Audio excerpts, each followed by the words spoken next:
Hello, my friend. Today I will tell you another long-forgotten legend. Close your eyes and let the magic transport you to Middle-earth. Our journey begins. The stars of Middle-earth stretched vast and silver-bright above the land that would soon be no more. Their light trembled upon the waves of the western sea, where the slow tides lapped at the broken shores of Bond. The world was quiet here, yet it was a silence filled with memory, a silence that held echoes of lost voices, of songs sung in halls now buried beneath the sea, and of oath still whispered upon the wind. Was worn, frayed by long roads, and was worn, frayed by long roads and restless wandering. His boots bore the dust of countless paths, and his hands, calloused strong, spoke of years spent in craft. Yet now they carried only a single token of the past, a ring, thin and unadorned, the last gift of his kin before the hidden city felt a ruin. The night wind carried the salt of the sea, and the scent of earth long turned to dust. Arden stood upon the cliffs where once a great forest had stretched, where Dorth had stood, realm of Thingol and Melan. The trees were gone, the halls empty, and the song of the nightingales had long since faded into shadow.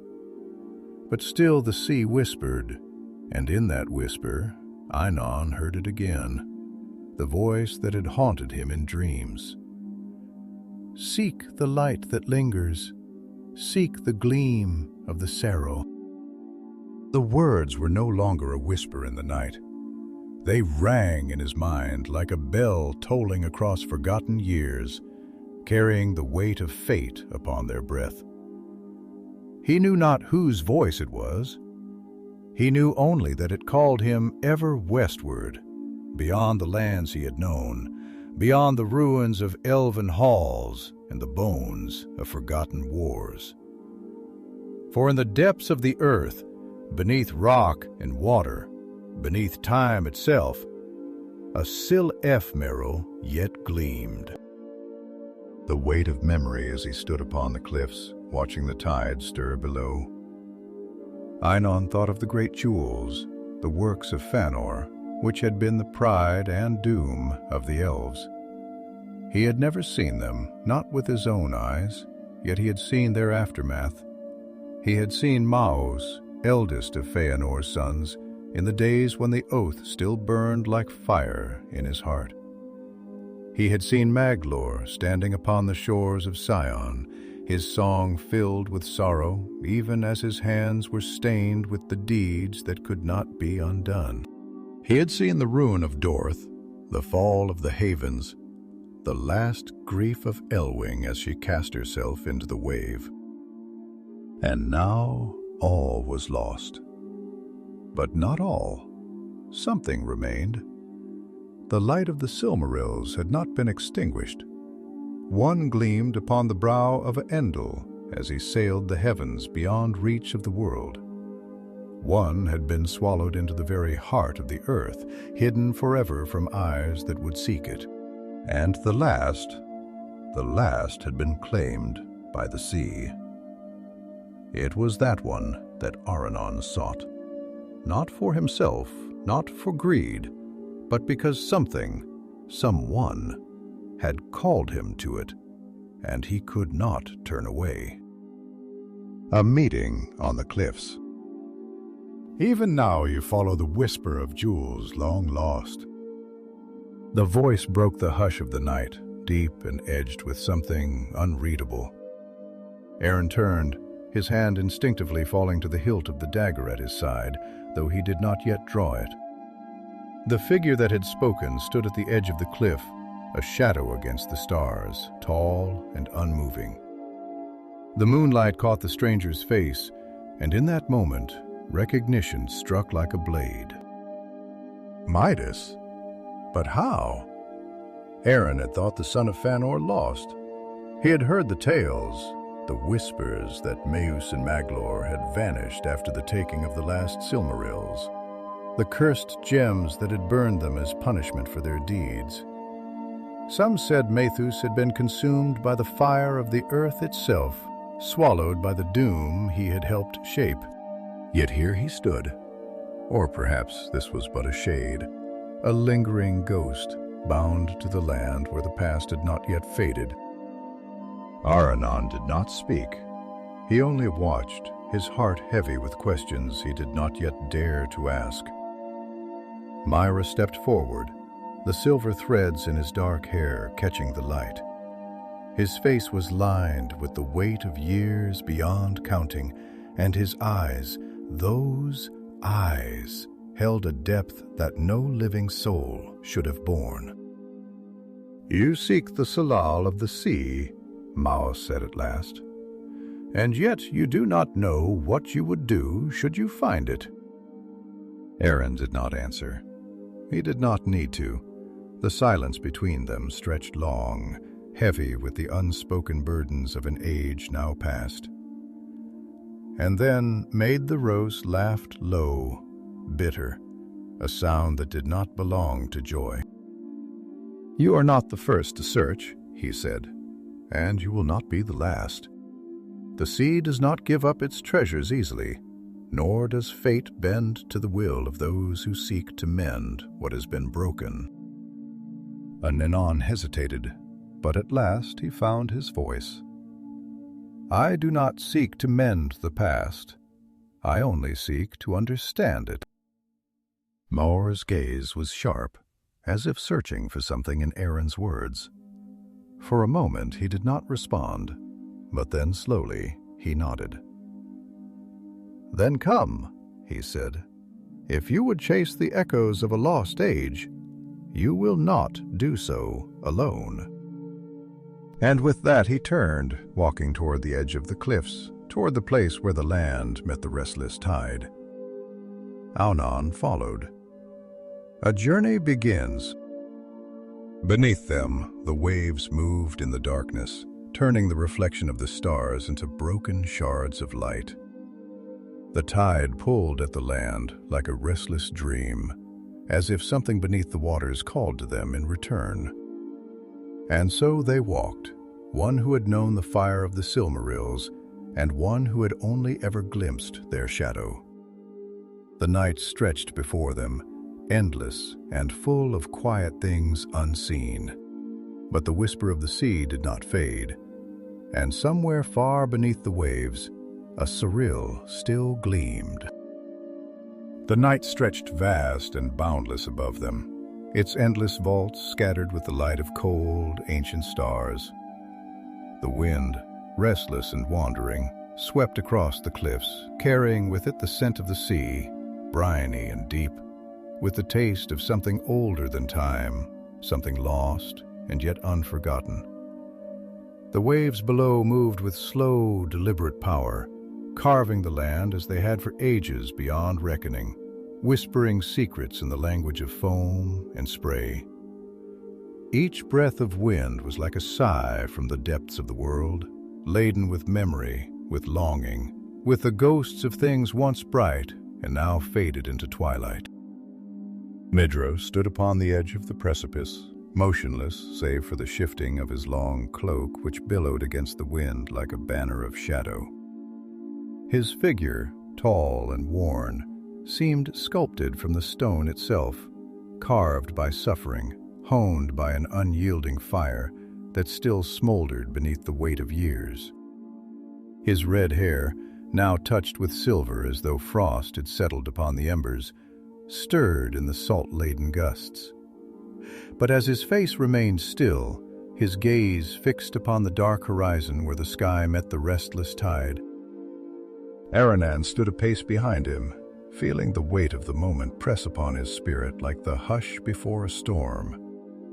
He studied the elder elf's profile, the sharp, almost severe lines of his face, the solemnity in his bearing that spoke of burdens few could comprehend.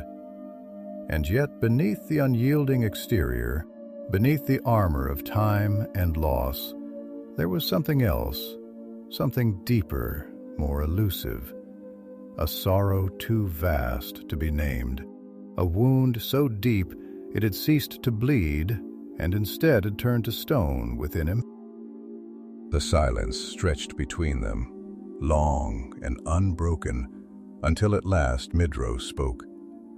His voice was quiet, but within it lay the weight of ages, the echo of a world that had burned and crumbled beneath the feet of those who had sworn an oath they could never escape. "You follow the voice of the sea," he murmured, his words slow, deliberate, as if each syllable carried the burden of thought long pondered and never spoken aloud. "But tell me, Smith of Gondolin, do you truly understand what it is that calls you? Do you know what it is you seek?" Einon hesitated, for he did not wish to answer with haste.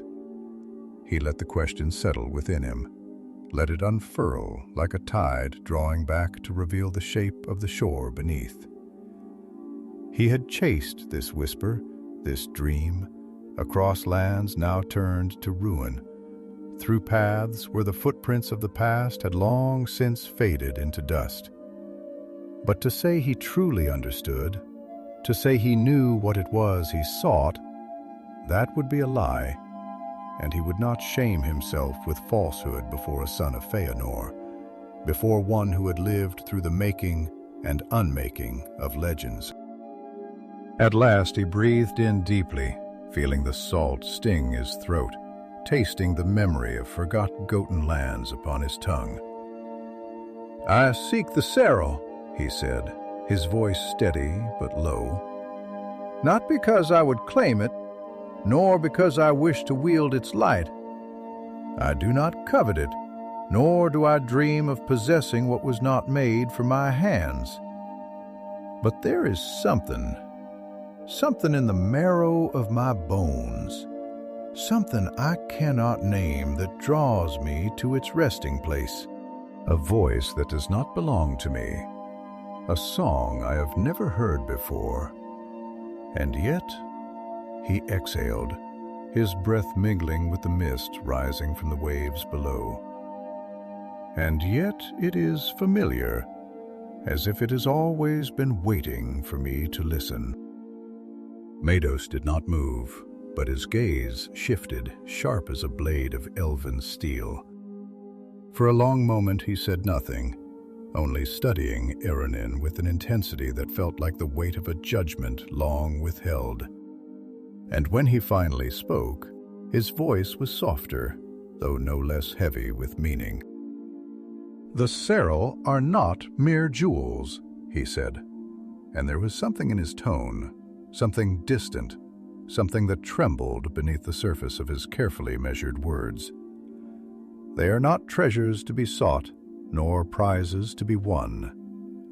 They are light incarnate, the very essence of what was pure before the world was marred by darkness. And yet they are also fire, and fire does not grant peace to those who touch it." His gaze drifted toward the sea, and his hand, his lone hand, tightened at his side as if some old pain had stirred in his flesh. "I have seen what they bring to those who seek them. I have seen the brightest hearts crumble beneath their weight, seen love turn to ash, seen kingdoms fall like leaves upon the wind. And still, after all this time, they burned." The wind howled, rushing past them like the voices of the past, and for a long moment neither spoke. The waves below churned white foam, crashing against the jagged rocks as if the sea itself was restless, as if it too remembered. And then Maedhros turned his gaze, no longer distant, but locked on Aranon with something unreadable in his eyes. "If you find it," he asked, his voice quieter now, almost introspective, "what will you do? If the Silmaril lies beneath the waters waiting for your hand, will you take it? Will you risk the fire? Aranon felt the question settled within him, heavier than the mail he had once forged, heavier than the years of wandering that had led him here. He looked down at his hands, hands that had once shaped blades for warriors of Gondolin, hands that had worked silver and steel into beauty, hands that had borne the weight of swords and shields and had never before faltered. And yet the thought of touching the light of Fëanor's greatest creation. "I do not know," he admitted at last, his voice almost a whisper. "I would like to believe that I could let it be, that I could look upon it and leave it where it rests. But who am I to say what I will do when I have not yet stood before it?" Mos gave a small, bitter smile, and it was a strange thing to see upon his face, a flicker of something that might once have been weariness, or wisdom, or regret. "You are wise," he murmured, "wiser than many who have sought the Silmarils before you. Perhaps that is why the sea calls you." He turned once more, his gaze sweeping over the darkened waters below. "Come then," he said. "Let us go with the way waves will take us. Let us see what fate has woven into the tide." Aranon nodded, feeling the wind press against his back as if urging him forward. And as they descended the cliffs toward the waiting shore, the sea whispered once more. The Silmaril gleamed in the depths, waiting, and the world watched. The cliffs sloped downward in jagged terraces, each level carved by the slow, tireless hands of time and tide. The rock was dark and worn smooth in places, gleaming faintly beneath the one starlight, while elsewhere it was fractured and sharp, its edges speaking of lands once whole, now broken. The sea stretched vast before them, its surface shifting restlessly, a mirror shattered into 1,000 moving fragments of silver and ink. The waves came in long, unhurried swells, as if the ocean itself had settled into a deep and thoughtful breathing, drawing forth secrets from the depths and exhaling them into the night air. The scent of salt lay thick upon the wind, mingling with something deeper, something old, as though the very bones of the world were exposed here at the rim of Middle-earth, where land met the endless unknown.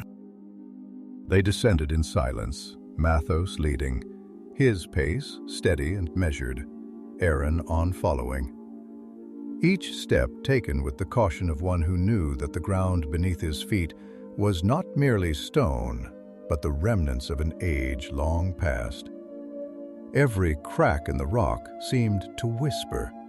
Every gust of wind carried the voice of something lost, something waiting. And always beneath the ever-moving surface of the sea, there was the glimmer of something unseen, a gleam that was not moonlight nor starlight, but something older, something living. At last they reached the shoreline where the cliffs gave way to a long expanse of black sand, smooth and fine as sifted ash. Here the waves lapped with a quiet, measured rhythm, leaving behind mirrored trails of water that caught the light for a brief moment before fading into the vast darkness of the shore. Driftwood lay scattered along the tide line, tangled with seaweed that clung like fingers grasping at the remnants of the pass. Maedhros stood at the water's edge, gazing out toward the dark horizon, his cloak stirring against the night air, his posture unmoving, as though he were carved from the very rock of bond itself.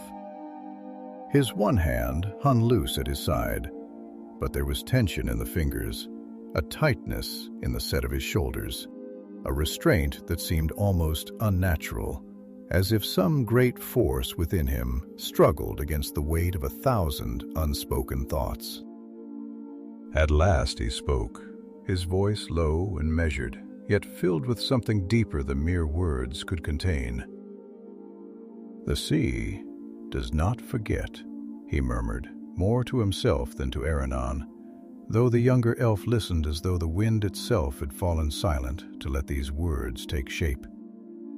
"It does not remember as we do, in stories told and retold, in griefs written upon the heart and carried through the years. It remembers differently. It carries what is lost, takes what is given, but never returns unchanged. What it holds forever." He fell quiet for a moment, then exhaled, slow and deliberate. "Even light drowns in its depths." Aranon stepped closer, his boots pressing into the damp sand, the grains shifting subtly beneath his weight.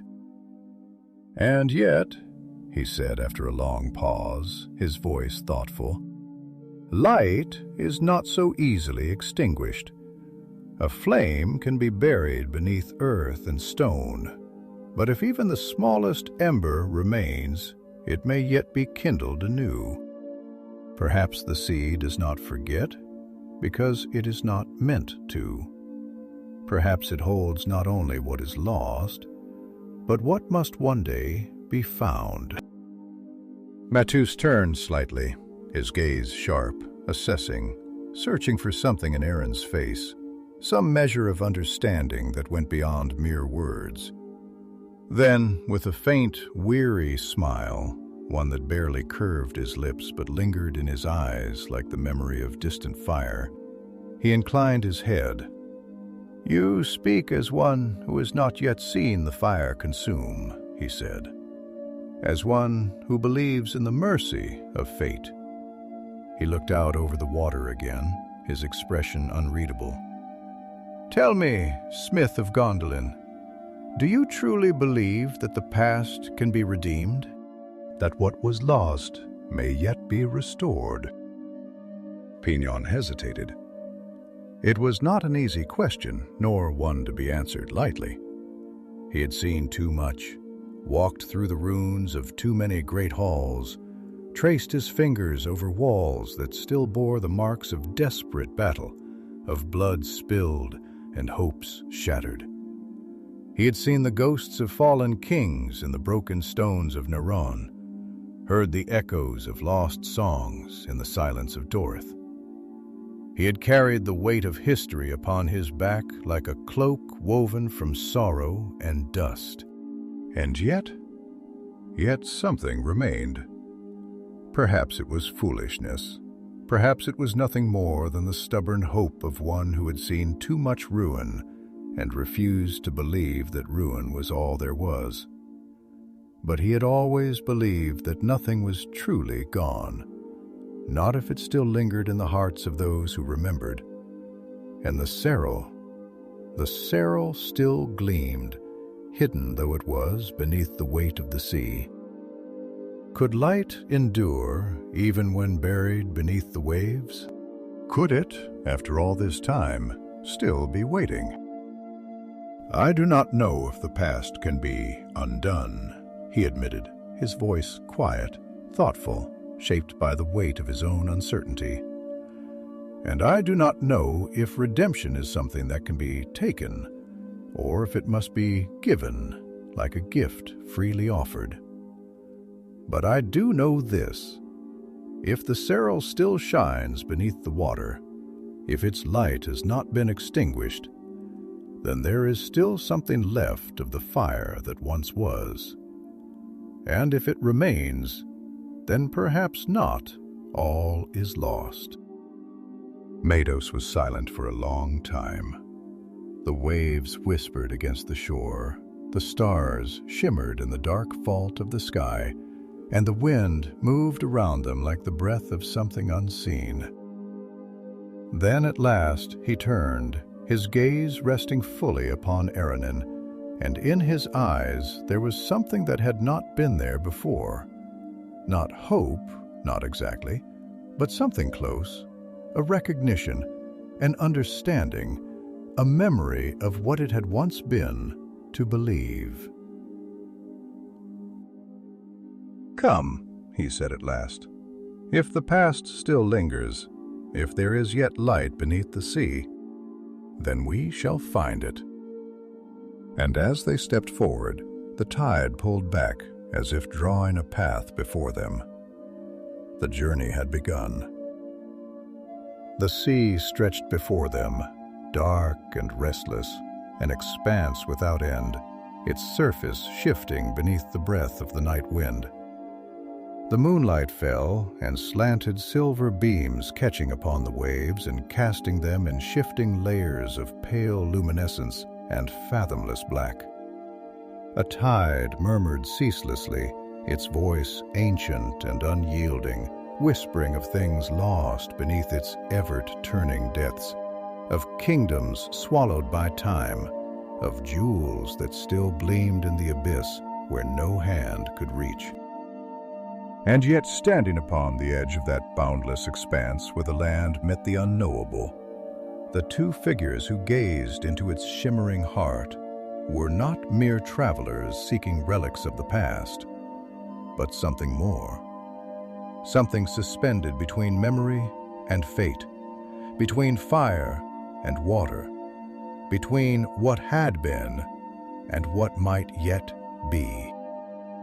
Maedhros did not speak for some time. His gaze, steady and unwavering, was fixed upon the horizon, though whether he was looking upon the path ahead or staring through the veil of years that lay behind him, Aranon could not tell. The son of Fëanor stood with the stillness of one who has spent long years weighed beneath the burden of unbroken thought. And there was a gravity in his silence, a quiet that was not emptiness, but the echo of something vast, something that had once burned too brightly and had since turned to embers. His lone hand curled slightly at his side, fingers tightening, then relaxing, as though they sought to grasp something unseen, something that had long since slipped beyond reach. At last his voice came, low and deliberate, each word carrying the weight of time and sorrow. And though he spoke softly, the sea itself seemed to hush for him, as if even the waves bent to listen. "Do you know what it means to hold fire in your hands, Aranon?" he asked, not turning his gaze from the water, his tone neither accusing nor expectant, but merely reflective, as though the question was one he had asked himself many times before. Not the fire of the forge, not the flame that yields to the will of its maker and bends to purpose, but something greater, something beyond mastery. A fire that is not meant to be controlled, nor possessed, nor shaped, but that simply is. A fire that is its own law, its own purpose, its own doom. Aranon hesitated, not because he lacked an answer, but because he knew instinctively that the question was not meant to be answered easily, nor with mere words.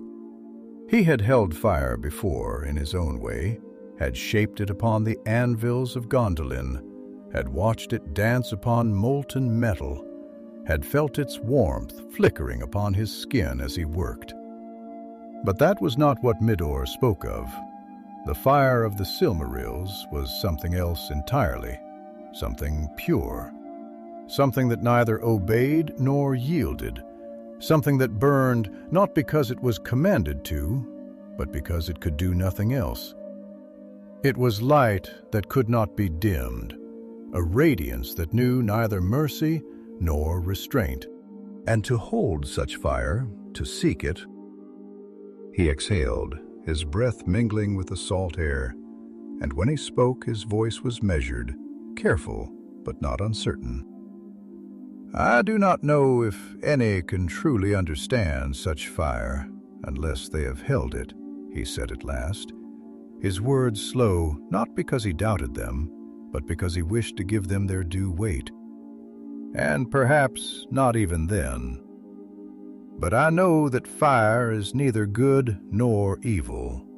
It simply is. It is creation and destruction, warmth and ruin, a gift and a curse. And those who reach for it must know that it does not grant its light freely. The question is not whether it can be held, but whether one is willing to bear the cost of doing so. Maedhros turned his head slightly, his gaze flickering toward Aranon. Something unreadable in his eyes, something that might have been curiosity, or perhaps recognition.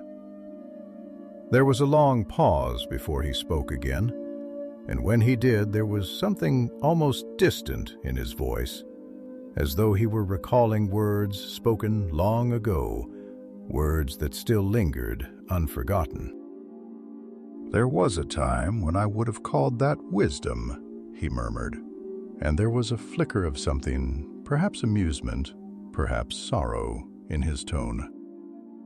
"A time when I might have believed that such thoughts could temper the fire, that understanding the nature of the flame might shield one from its price."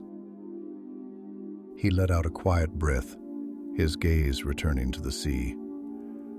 "But I have learned that knowing the cost does not lessen it.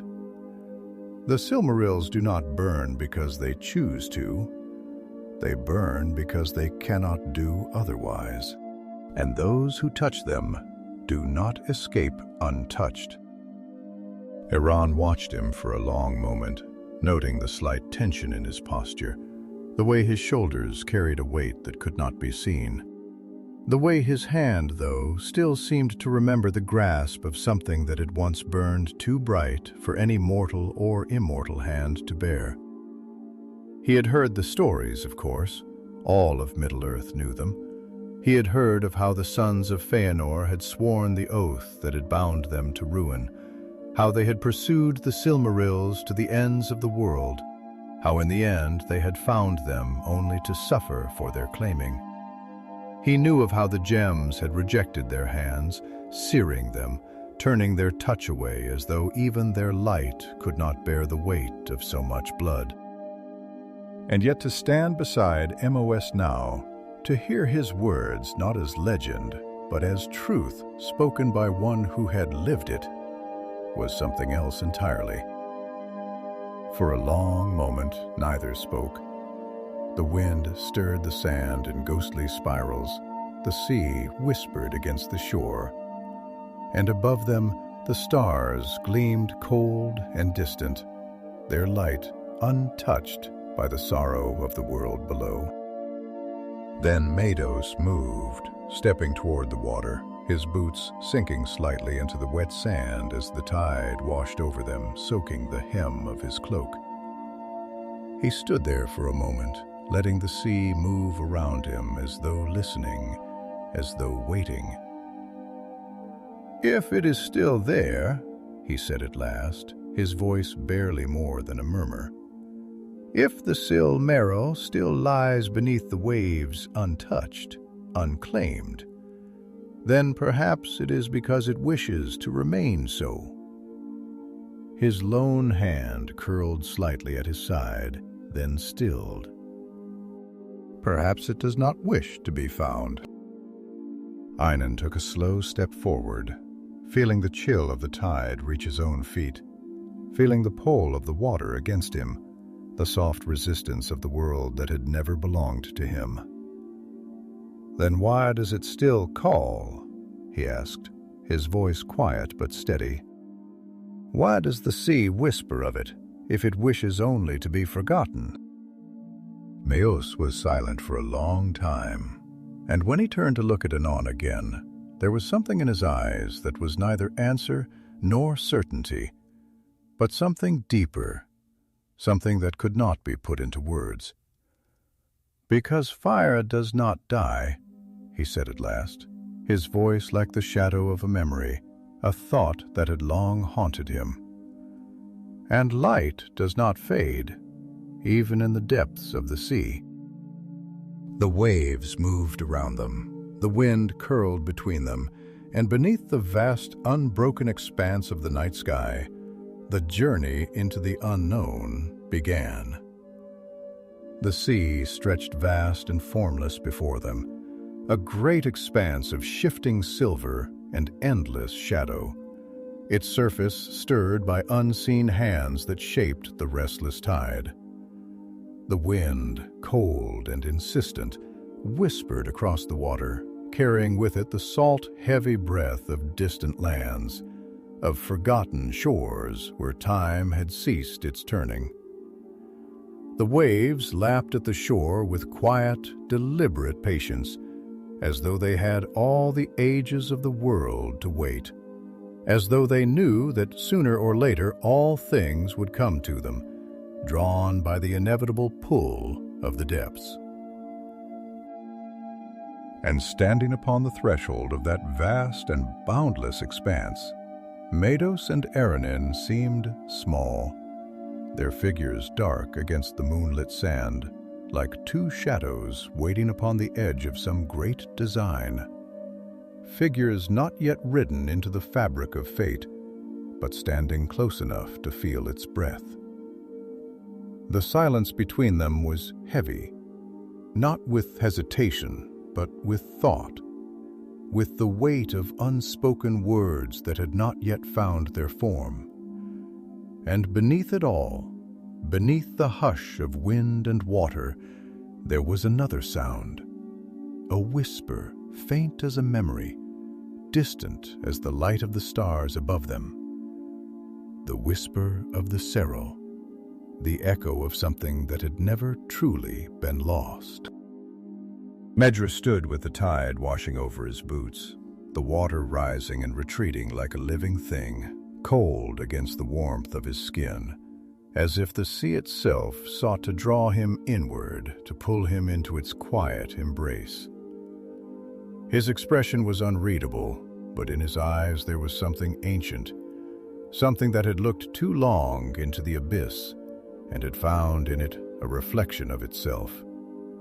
The weight of centuries lay upon his shoulders, though he bore it without complaint, as if he had long since accepted that it could not be set down. And yet, as he gazed out upon the restless water, as he listened to the quiet voice that called from beneath the waves, there was something else, something almost like recognition, like the ghost of an old certainty long since abandoned. At last he spoke, his voice quiet but rich with meaning, with thought that had been shaped by long years of reflection. "Do you know what it is to be bound to something, Aranon?" he asked, his words slow, deliberate, each one carrying the weight of old wounds, of promises that could not be undone. Not by choice, nor by will, nor by any desire of your own, but by something greater, something deeper than flesh or thought. To be tied to a thing, not because you love it, not because you wish for it, but because it has been written upon the very fabric of your being. And to sever it would be to sever yourself. To feel its presence in every step, in every breath. To know that even if you turn away, even if you close your eyes and try to forget, it will remain waiting, unyielding, forever calling you back to it. He exhaled, slow, steady, his gaze fixed upon the horizon. That is what it is to be bound to the Silmarils. That is what it is to bear the weight of my father's fire.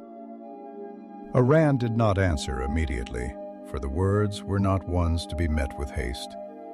He let them settle within him, let them stir through the chambers of his mind, through the quiet places of his heart where his own doubts and convictions lay entwined. He had known longing before, had felt the pull of the unknown, the whisper of things unseen. He had walked the ruins of Gondolin with the ghosts of memory pressing close at his side, had traced his fingers over the cold stone of fallen halls and wondered if the past had truly been buried or if it still lingered, waiting to be found. But what Maedhros spoke of was something else entirely, something not of longing, but of bondage, of a fire that could not be extinguished no matter how deeply it was buried. At last he breathed in deeply, tasting the salt upon the air, feeling the cool bite of the wind against his skin. "I do not think I can claim to understand such a thing," he admitted, his voice quiet but steady, each word carefully chosen. "Not as you do, not as one who has lived beneath its shadow. But I have seen something of it. I have seen what it leaves behind." He turned his gaze toward Maedhros then, meeting the elder elf's eyes with an honesty that held no presumption, only understanding. "I have seen it in the halls that no longer stand, in the songs that are no longer sung. I have seen it in the faces of those who have lost and who cannot let go, in the way they carry their past as though it is a thing that lives inside them, shaping their every thought, their every step. I have seen it in you." For a moment, Moreau said nothing. Then, slowly, a faint smile ghosted the edge of his lips, a thing so small it might have been mistaken for nothing at all. But in his eyes there was something that flickered like an ember long thought extinguished. "You see much," he said, and there was no mockery in his tone, only quiet acknowledgement. "Perhaps more than you should." His gaze drifted back to the water, and his expression shifted, thoughtful, distant, as though he were looking not at the waves, but at something far beyond them. "The Silmarils do not choose," he said, his voice barely above a murmur. "They do not call because they wish to be found. They do not burn because they seek to harm. They simply are. And those who come to them do so not because they are worthy, not because they are meant to, but because they cannot do otherwise." Aranon watched him for a long moment, then turned his gaze to the sea, to the endless black and silver that stretched before them. "Then why do we stand here?" he asked, and his voice was neither challenge nor doubt, but simple curiosity, simple reflection.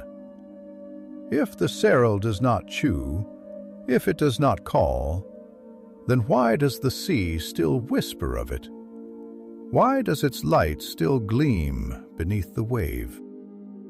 He paused, letting the question linger in the air, letting it drift like the wind upon the tide. "Perhaps it is not the Silmaril that calls," he said at last. "Perhaps it is something else, something within us." Maedhros was silent, and when he spoke his voice was soft than before, quieter but no less sure. "Perhaps," he said. Then, after a long pause, he took a step forward into the water, into the dark, restless embrace of the tide. "Come," he said without turning back. "If the sea holds the answers, then let us go and find them." And as Aranon followed him into the waves, into the unknown, the wind whispered once more, and the stars above them burned bright and unyielding, their light undimmed by the passing of years. The Silmaril gleamed in the depths, and the sea did not forget. The water clung to them, cold and weighty, not merely a presence, but a force, something vast and ancient pressing against their body, enveloping them as they waited, deeper. The tide swirled around their legs, thick with unseen currents, as though the sea itself breathed, inhaling and exhaling with a slow, patient rhythm that had no need for haste. Above, the stars remained fixed in their silent watch, the silver face of the moon casting its light in long, shimmering paths across the shift waves. Yet even that light seemed hesitant here, hesitant to reach beyond the surface, hesitant to pierce the fathoms below, where darkness ruled, where time had long since unraveled into silence and weightless ruin. Ronan felt it as soon as the water reached his waist, a strange, humming stillness beneath the sound of the waves, a pause in the breath of the world as though something just beyond the grasp of sight had stirred, something that had lain undisturbed for an age and had now turned ever so slightly toward them. The salt clung to his lips, his skin prickled with the chill of the deep, but he did not falter, though his breath came slower, heavier, as if his very presence here was an intrusion, as if the sea had not yet decided whether to allow him passage or to claim him for its own. Maedhros ahead of him moved with a certainty that seemed unnatural, though whether it was the certainty of purpose or of resignation, Aranon could not yet tell. The water lapped against the hem of his cloak, dragging it outward in long, flowing ribbons, and his lone hand was clenched at his side as though he fought against something unseen, something that pressed upon him as surely as the tide. He had said little since stepping into the water, his gaze fixed always forward, his movements deliberate, methodical, as if following a path that only he could see, a path that had long ago been set in motion and could not now be turned aside. At last, when the sea had risen to their chests, he spoke, though he did not turn. His voice was lower now, quiet in a way that was not meant to be unheard, but that carried the weight of reflection, of something that had been carried for too long in silence. "The Silmarils were never meant for this world," he said, his words slow, careful, as though shaping them from something fragile, something that might shatter if given form too quickly. "They were made from the light of a place that does not belong to the land we walk, nor to the waters that claim it now. They are not of Middle-earth, nor even of the hands that wrought them, not truly. And yet we have spent our lives chasing them, seeking them as if they were ours to take, as if they were things that could be held in mortal grasp without consequence." He exhaled a breath that seemed to carry more than air, as if something unspoken had been loosed from within him. "But fire does not belong in the depths, and yet here we stand." Aranon hesitated, not because he did not know how to answer, but because he knew that his words would not be enough, not in the way that Maedhros needed them to be. And yet he could not leave the silence unfilled. "Perhaps that is the very reason it calls to us," he said, his voice quiet though steady, shaping his thoughts as he spoke, following them as one follows the current of an unknown river. "Because it does not belong here. Because it is something that should not be lost, that should not be buried beneath the weight of time and water. Light does not surrender so easily to the dark. Perhaps it is not meant to." He looked toward Maedhros then, searching for something in his face, though it remained unreadable, carved by years beyond counting, by griefs too deep for speech. "And perhaps," he continued, "neither are we." Mos was still for a moment, and then slowly he turned his eyes, meeting Aranon, and in them was something that had not been there before. Not quite hope, nor yet belief, but something on the edge of both, something that stirred, faint and uncertain, beneath the weight of what had been lost. "You speak as one who has not yet known a full price of fire," he said, though there was no reproach in his tone, only quiet acknowledgement. "And perhaps that is why you are still able to speak of it so." The wind rose suddenly, a sharp gust that carried the scent of brine and the distant breath of unseen shores. And the waves surged against them, their rhythm breaking as though something beneath had shifted, as though the sea itself had heard and had answered in kind. The water swirled around their legs, restless, insistent, and for the first time Aranon felt it more keenly, the pull, the whisper, the subtle, inexorable calling from beneath, deeper than thought, deeper than words. The sorrow was there, not a thing of the past, not a memory, not a relic to be sought for glory or grief. It was there, real, waiting, still gleaming in the depths where it had fallen, its light unyielding even to the vast weight of the ocean. And yet there was something else, something more than the simple presence of a jewel. There was a presence, something within the water, something that did not speak, but that watched, that waited. A presence that had been there long before them, long before the wars that had shaped the world, long before even the Silmaril had been lost to the sea. And for the first time, Aaron wondered if the sea did not hold its own will, if it did not guard more than treasure, if it did not remember more than men and elves could fathom. If the Silmaril still burned beneath the waves, was it because it had not been forgotten? Or was it because it had been claimed? Math took another step forward, deeper now, the water rising to his shoulders, his breath slow and even, his body still as if he listened to something beyond the reach of sound. And then, without looking back, without hesitation, he spoke again, his voice barely above a whisper, yet filled with certainty. It does not call because it wishes to be found. It calls because it has never ceased burning. And if fire still lives in the deep, then we must ask whether it is ours to take, or whether it has become part of the sea itself. The tide surged around them, the waves pressing inward, and the light beneath the water flickered, not dimming, but shifting as though something in the very bones of the sea had stirred.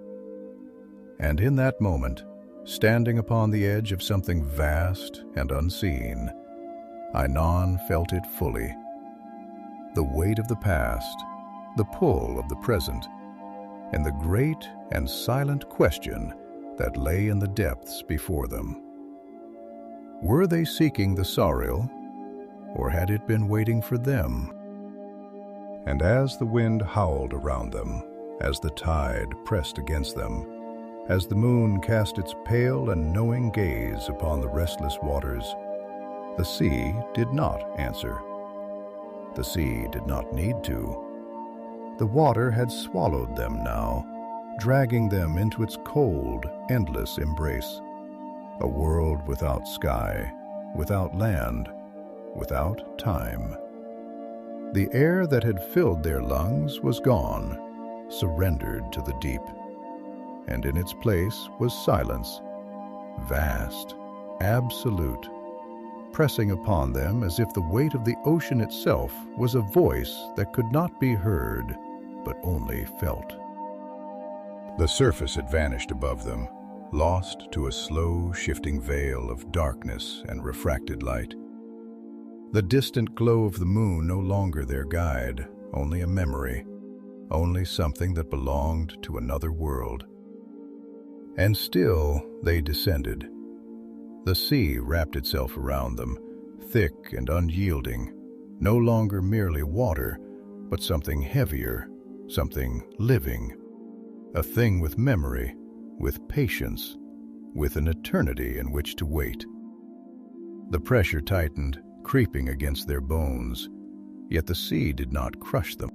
It held them, watched them, tested them as though deciding whether they were meant to pass, whether they had the right to move through its realm.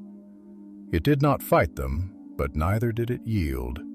It simply was. And they, for all their purpose, for all their will, were nothing but two figures sinking through its ancient breath, to wanderers stepping into a place where no feet should tread. Aranon felt his heartbeat slow, not from fear, but from something deeper, something heavier than even the weight of the water around him. This was no natural descent, no mere diving of flesh into the deep. The currents did not toss them as they should have, nor did the sea seek to drive them back to the surface as it would have any other creature of the land. It was guiding them, drawing them in. It was as though the sea itself had claimed this path, as though it had shaped the road beneath its waves not in stone or sand, but in movement, in depth, in silence. And they, whether by fate or folly, had become part of it. Ahead of him, Maedhros was still, his body unmoving save for the slow drift of his cloak, the strands of his hair curling and unfurling like the last traces of flame struggling against the dark. His expression was unreadable, his features distant, untouched by fear, untouched by haste, as though he had left behind the burden of breath, as though he had stepped beyond the limits of flesh and was now something else entirely. Yet his eyes burned like embers beneath the sea, and Aranon knew, even without words, that whatever waited for them in the depths, Maedhros had already seen it. Not with his eyes, but with something deeper, something that had never stopped looking, never stopped searching, even after all else had been lost. At last, when they had drifted so far that the world above seemed nothing more than a forgotten dream, Maedhros turned, his voice a thing that should not have been possible in the water, yet it reached Aranon as though carried upon the very currents that bore them downward. "Do you feel it?" he asked. And though the words were simple, they carried weight, a weight that settled into Aron's bones, pressing against his spirit more than against his flesh. "Do you feel the way the sea does not resist us? How it does not push us back, does not seek to drown us nor to consume us? How it only watches, only waits?"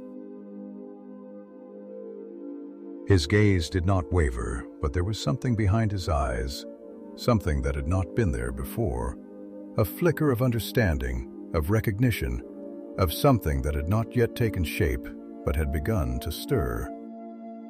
"We are not searching for it," he continued, his words slow, steady, shaped by long thought. "It is searching for us."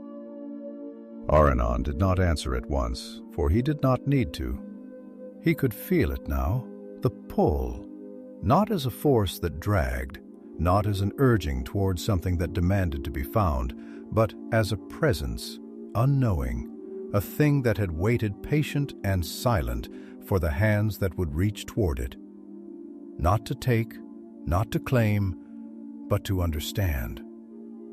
And he wondered then if that had been the mistake of all those before, if the fire of the Silmarils had never been meant to be possessed, if it had never been a thing to be won or wielded, but a light to be beheld, a thing that did not belong to hands at all, but to those who were willing to see. The darkness deepened around them, but it was no longer empty. Shapes moved beyond the reach of sight, vast things that had never known the air above, creatures that did not fear the dark, but had been shaped by it, had become one with it. And yet they did not come near.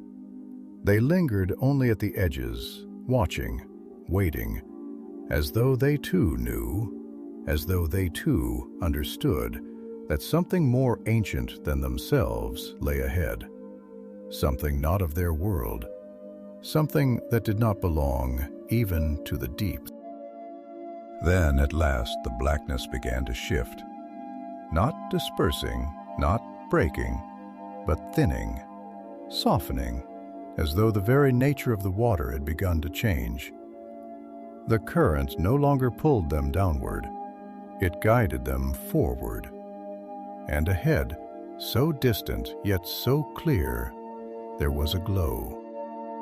It was not the glow of the moon, nor of starlight fractured by the waves above. It was something richer, something deeper, something unbroken by the press of the sea, by the weight of the ages that had sought to bury it. It was light, pure and burning light that did not flicker, did not tremble. It was there, waiting, resting upon the seabed as if it had never fallen, as if it had never been cast away in sorrow and grief. It did not gleam as a thing lost, nor as a thing forgotten. It gleamed because it could not do otherwise, because it did not know how to be anything else. And in that moment, Aranon understood what Maedhros had meant, understood what he had felt, what he had carried all these years. The Silmaril did not call because it wished to be found. It called because it had never ceased burning.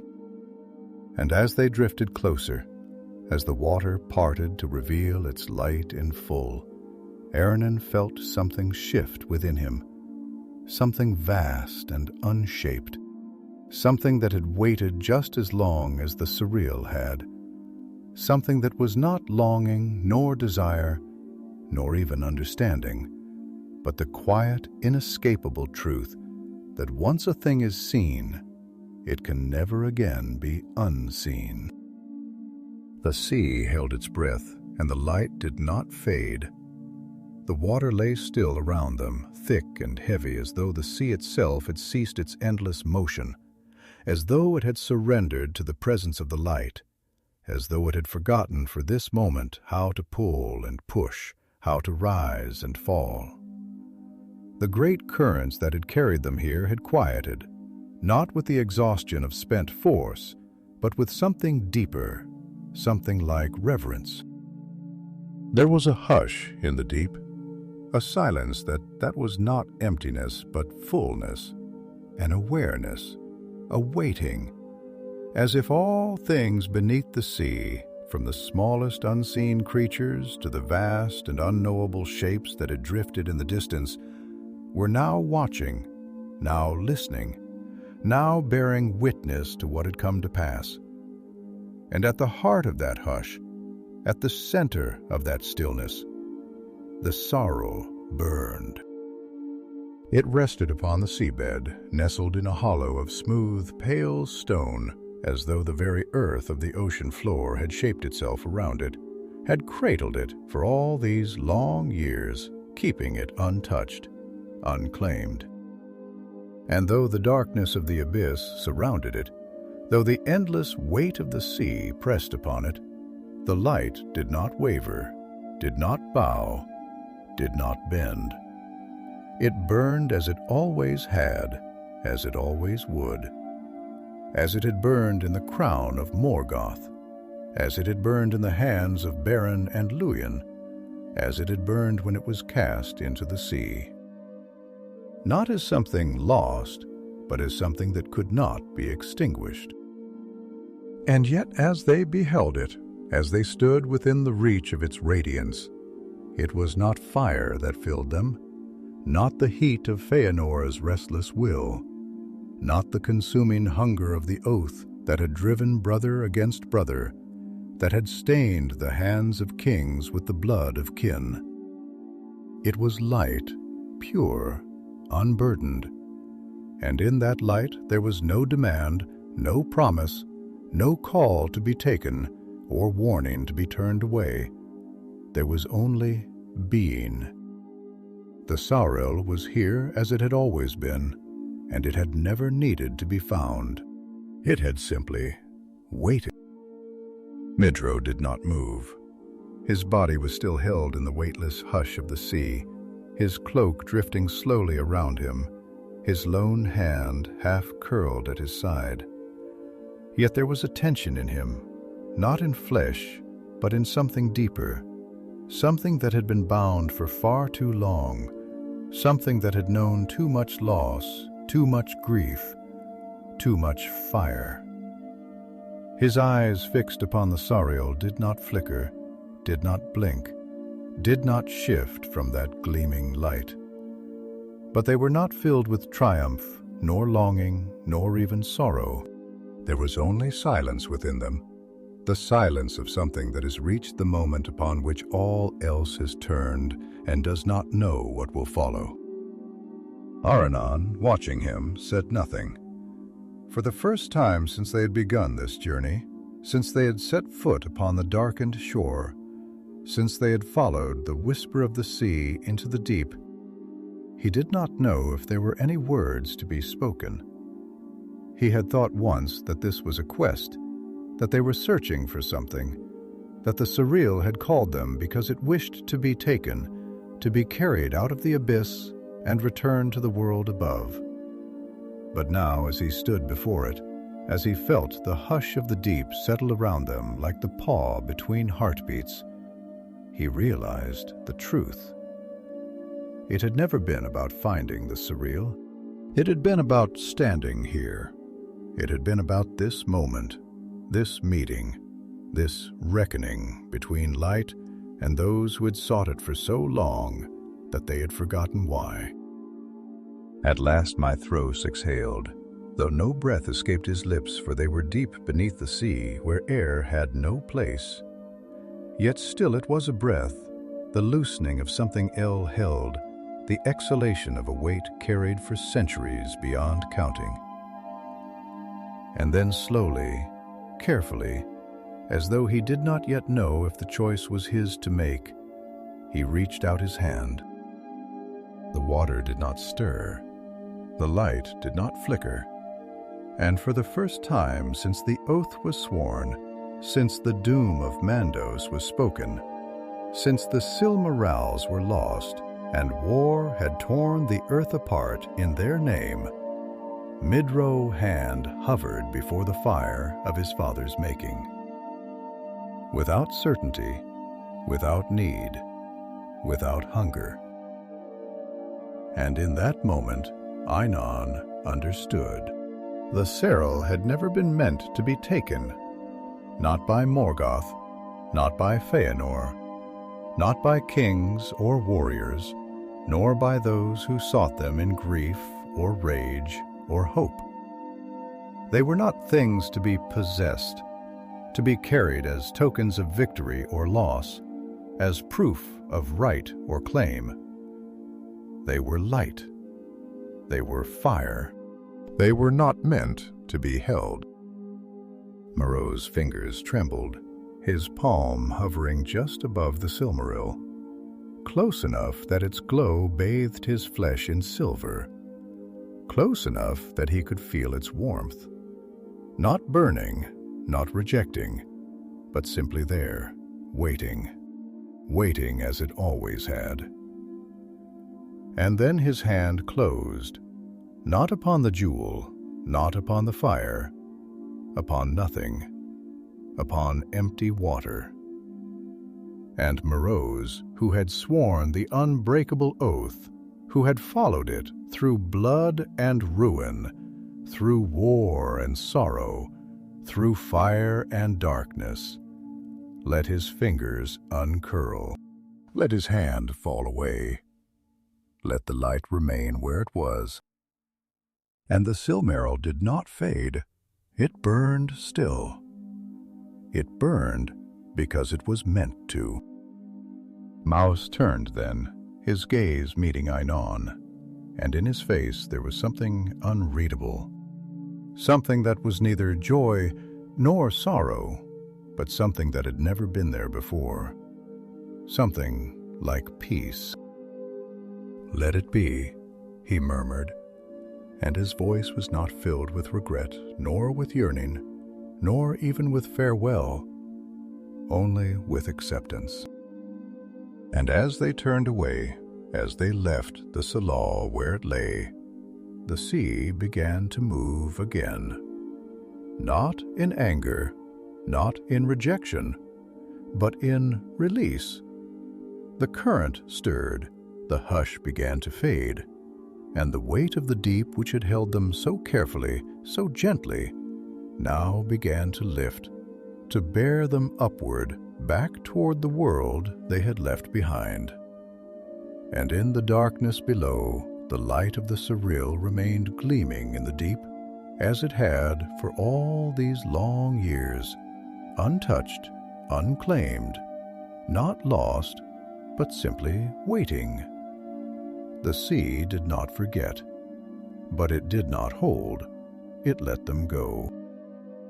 And as they rose, carried upon the breath of the tide, neither Maedhros nor Aranon looked back.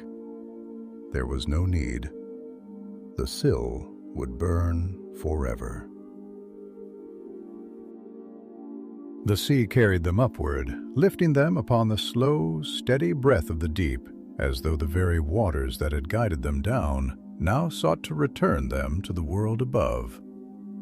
Not with force, not with urgency, but with a quiet inevitability, a gentle, knowing release. There was no rush, no sudden upheaval, no struggle against the weight of the abyss.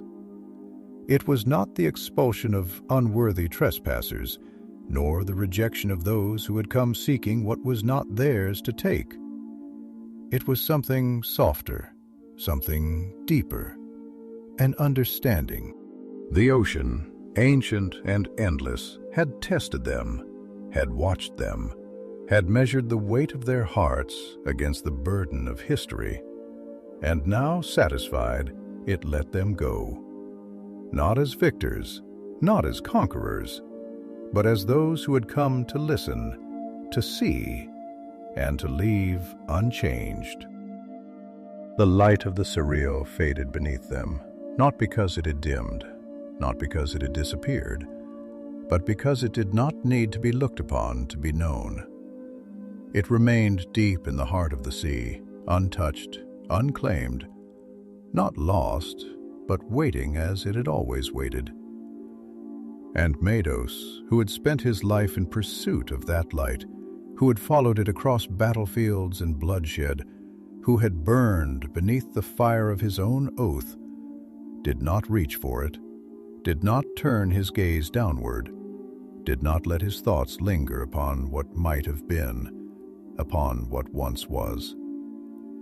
Instead, he let it slip from his vision, let it sink from his mind like the ebbing of a tide, let it pass from his hands without regret, without grief, without the weight of longing that had once shaped every breath, every thought, every moment of his existence. And as they rose, as the darkness began to thin, as the distant gleam of the surface shimmered above them like a promise, Aranon found himself watching him. Not with questions, not with the burden of speech that sought to fill silence, but with quiet wonder. He had seen many things upon this journey, had seen the hush of forgotten ruins where the echoes of lost songs still clung to the stone, had seen the fire of memory burn in the eyes of those who carried history upon their backs like an unshakable weight, had seen the light of a thing that should have been lost still burning in the place where the world had sought to bury it. But nothing had struck him so deeply, nothing had left such an imprint upon his spirit, as the sight of Maedhros rising now through the dark waters. Not as a man freed from chains, not as a warrior unburdened of his oath, but as something more, something quieter, something almost whole. The surface broke around them in a slow, whispering hush, the cold air wrapping itself around their forms, filling their lungs in long, steady gasps as they drifted back into the world of sky and wind, of breath and silence. The night stretched above them vast and undisturbed, the stars gleaming in their quiet watchfulness, their light undiminished by all that had come to pass beneath the sea. The moon, silver and unlinking, hung upon the horizon like an ancient sentinel, casting its glow across the rippling waves, as if bearing witness to their return, as if marking the moment where the past was left behind and something new had begun. For a long time, neither of them spoke. They simply floated there upon the slow-moving waters, upon the rhythm of something greater than themselves, feeling the vastness of the night pressing against their skin, feeling the weightlessness of what had been let go. It was Maedhros who moved first, turning toward the distant shore, his strokes slow, unhurried, his limbs cutting through the water with the ease of someone who had known the depths and had no fear of them. Aranon followed, his body moving with the same quiet rhythm, though his mind was restless, filled with words he did not know how to shape, with thoughts that had not yet found their form. They reached the shallows before dawn, the tide pulling at their steps as they made their way back onto the sand. The wind rising to meet them, carrying the scent of salt and earth, of something clean, something unburdened. The shore was unchanged, the rocks and driftwood scattered as they had been when they had left, the world untouched by the journey they had taken, as though it had never happened, as though the sea had swallowed not only their bodies, but the very passage of time itself. And yet something had changed. Not the land, not the sea themselves. Maedhros stood upon the sand, the water trailing in thin rivulets from his cloak, his hair heavy with brine, his face unreadable in the dim light of the stars. But when he turned to Aranon, there was something in his gaze that had not been there before, something that had lingered beneath the surface of his silence, waiting for this moment, waiting for words that could not have been spoken before now. "I spent my life chasing something I had never understood," he said at last, his voice quiet, steady, as though shaping each word from something vast and unspoken. "The oath bound me, yes, but more than that, it consumed me. It was not only duty that drove me, it was the fire itself, the hunger, the certainty that I could not be whole without it, and I could not be me without it. And yet the fire was never mine to take. It was never meant to be owned." He paused, looking down at his hand, the lone hand that had once held swords, that had once sought to grasp what could not be grasped. Slowly he closed his fingers, then opened them again, as if testing the weight of something that was no longer there. "I have carried this burden for so long," he murmured, his voice barely more than a whisper now. "And yet for the first time, I think I do not know what it is to be without it." Aranon stepped closer, his own voice soft but certain. "Perhaps that is because you were never meant to be without it," he said. "Not as a chain, not as a weight, but as a memory, as something that has shaped you, but that does not define you. You are not what you have lost, nor what you have sought. You are what you are here, now, standing beneath the sky unbound. That is not an absence. That is a beginning." Maedhros looked at him then, truly looked at him. And for the first time, there was something in his gaze that was neither fire nor shadow, neither longing nor grief. There was something like understanding, something like peace. The tide whispered behind them, moving in its endless rhythm, carrying away the footprints they had left upon the sand, as if to say that this moment too would pass, that all things must pass, that nothing, neither sorrow nor longing nor even light itself, could remain unchanged. And yet the stars above did not fade, the wind did not still, the fire did not die. The Silmaril burned still deep beneath the sea, and Maedhros for the first time did not need to follow. The night stretched onward, and the road ahead was open. They did not look back. The path between the world became open to them. He headed left, shock left. There was no need. The past had been left behind, and the world awaited that.